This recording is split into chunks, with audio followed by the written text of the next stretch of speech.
Memang bersoalan kurban, saya jujur saja selama di Indonesia masih banyak salah pemahaman terhadap kurban. Dan saya pernah berkata, memang Islam kita di Indonesia Islam keturunan. Ya, jadi asal tahu saja. Ya, tapi dari segi belajaran, mohon maaf ya kita terlalu jauh terhadap pemahaman. Yang saya maksud, kita melaksanakan sesuatu tapi kita sudah belajar, sudah tahu, bukan hanya asal saya dengar, saya lihat, saya bukan sebatas itu, tapi kita punya dasarnya. Dan ini kelemahan kita, di antaranya kurban. Saya pernah mendengar, bukan malah sering mendengar soal kurban dihitungkan beroran.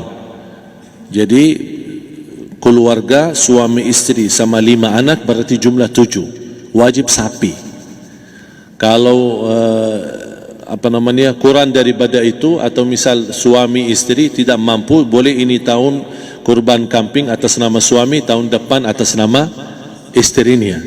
Ini hal keliru sebenarnya.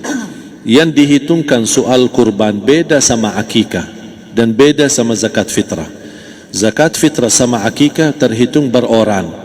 Akikah laki-laki 2 kambing, perempuan 1. Kalau tidak mampu boleh.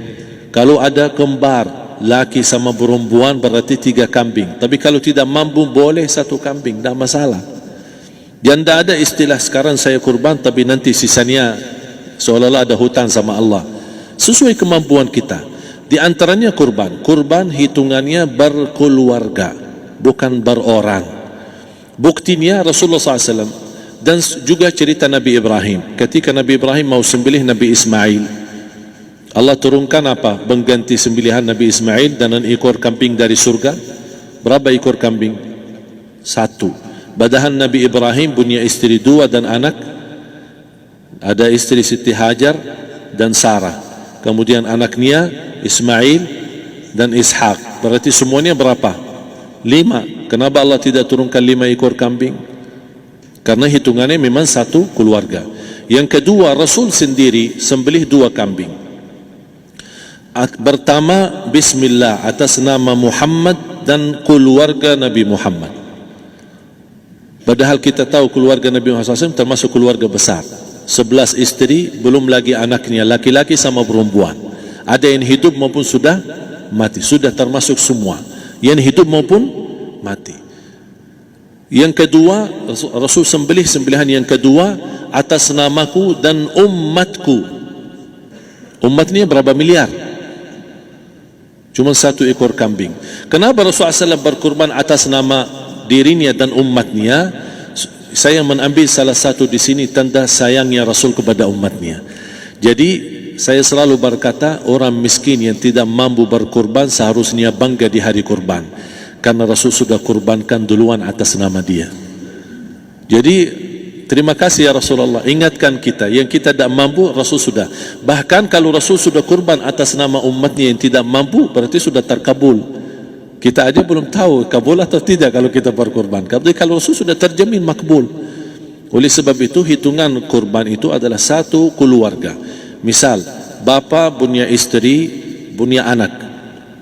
Itu kalau mampu sapi silahkan. Mampu 1000 sapi silahkan. Kalau soal kemampuan tidak ada masalah. Tapi kalau soal kewajiban, tidak ada wajib lebih daripada 1 ekor kambing. 1 ekor kambing. Misal, kalau bapa punya istri 4. Misal. Cuman ini misal. Ya. Istrinya 4. Setiap istri anaknya 10. Berarti jumlah berapa? Anak 40, istri 4, berarti 44, sama bapa 45. Wajib 1 ekor kambing saja, cukup untuk semua ini. Tapi kalau soal mampu, ya silahkan. Mau 1000 kambing boleh, mau 1000 sapi boleh. Tidak ada yang melarang kalau soal kemampuan. Dan kalau kita mau sembelih, Bismillah atas namaku dan keluarga. Tidak perlu bawa data-data nama keluarga. Jadi disebutkan tukang sembelihnya ada capek menunggu sambil sebutkan nama-nama. Tidak perlu. Udah Bismillah atas namaku dan keluarga. Termasuk kata atas namaku dan keluarga, termasuk orang tua yang sudah meninggal. Termasuk orang tua yang sudah, karena kita adalah hasil daripada orang tua. Itu sudah termasuk, tidak perlu kita sebutkan. Ada sebagian ulama membolehkan kalau kita mampu, mau khusus kambing atas nama orang tua, tidak masalah kalau kita mampu. Tapi kalau kita tidak mampu, itu sudah termasuk orang tua kita bersama keluarga besar kita. Ini salah satu kenikmatan, dan ini termasuk juga sedekah yang berguna bagi orang yang sudah meninggal di keluarga kita. Wallahu ta'ala a'lam. Dan juga masalah panitia, bisa kita mewakili. Kalau kita tidak mengerti sembelihannya dan tidak mengerti cara bagiannya. Tapi ada satu sunnah yang termasuk kehilangan sunnah ini, adalah banyak yang tidak mau makan dari hasil kurban. Padahal itu sunnah Rasul. Dari akikah boleh makan, dari kurban pun boleh makan. Bahkan sunnah SAW dibagi 3. Sepertiga pertama dihadiahkan. Maksudnya kata dihadiahkan kepada orang kaya. Misal tetangga saya tapi orang kaya, dia bukan miskin, tapi boleh saling hadiah. Karena inti daripada hadiah silaturrahim. Ada keluarga kita termasuk mampu, tapi saya kasih, ini alhamdulillah saya sembelih sapi. Barangkali dia tidak mampu, cuma sembelih kambing. Udah, kita dapat daging kambing, dia dapat daging sapi. Tapi dengan niat hadiah, bukan sedekah. Karena dia bukan orang miskin yang menerima sedekah. Yang sepertiga yang kedua adalah sedekah. Sedekah itu termasuk orang miskin. Yang ketiga, kita makan sendiri. Bahkan Rasulullah SAW selepas Idul Adha, beda sama Idul Fitri. Sebelum Idul Fitri dia makan kurma, meyakinkan batalan puasa. Tapi kalau Idul Adha tidak makan dan minum sebelum salat, kenapa? Bukan tak berarti tidak boleh. Tapi Rasulullah SAW ingin pertama pembukaannya, buka sarapannya atau makan di pagi harinya selepas Idul Adha adalah dari hasil sembelihan kambing itu atau dari kurban.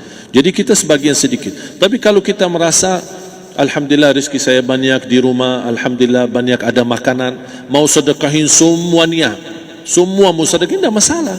Tapi yang saya maksud, kenapa tidak kita sekali-kali hidupkan sunnah Rasul?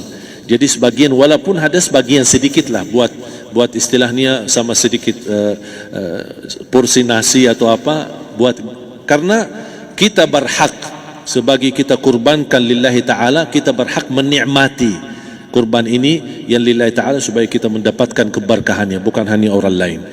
Terus yang kedua ada masalah pembayaran. Kalau kita wakili panitia, boleh kita pesan sama panitia, tolong sedikit dari kurban saya minta buat saya makan. Itu tidak masalah, kita boleh minta. Dan boleh kita wakili, tapi kita tolong ingatkan, tidak boleh pembayaran hasil sembelihan itu dari kulitnya. Ini menjadi salah satu persoalan di Indonesia. Banyak tukang sembelih datang, ketika kita tawarkan untuk sembelih ini, berapa Pak? Oh tidak apa-apa, kasih aja kulitnya sama kepalanya. Jangan anda setuju, jangan anda terima. Oh maaf, saya tidak bisa. Bapak berapa ongkos sembelihannya? Kita harus sepakat dulu. Tidak, saya ikhlas, tidak apa-apa, seikhlasnya. Tapi yang penting kepalanya sama kulitnya. Itu aja yang saya minta, yang lain tidak apa-apa. Tidak boleh. Tidak boleh. Kenapa? Karena ini kurban. Kata kurban berarti lillahi ta'ala, bukan untuk jual beli. Kalau kita sudah bayar dari bagian kurban, berarti bukan lillahi ta'ala. Harus kita jaga amalan itu. Tapi bagaimana cara jalan keluarnya? Kita harus sepakat, ijab kabul. Sepakat dulu, Pak, saya udah begini, saya kasih untuk sembelihan 50.000. Bapak setuju? Ya udah setuju. Selesai kan? Sudah sembelih, sudah potong, sudah semua. Lepas ini semua kita kasih ongkos 50.000 ongkos sembelihannya. Habis itu, Pak, kulitnya sama kepala hadiah buat Bapak. Itu dah apa-apa, dah masalah. Tapi bukan untuk bayar sembelihan.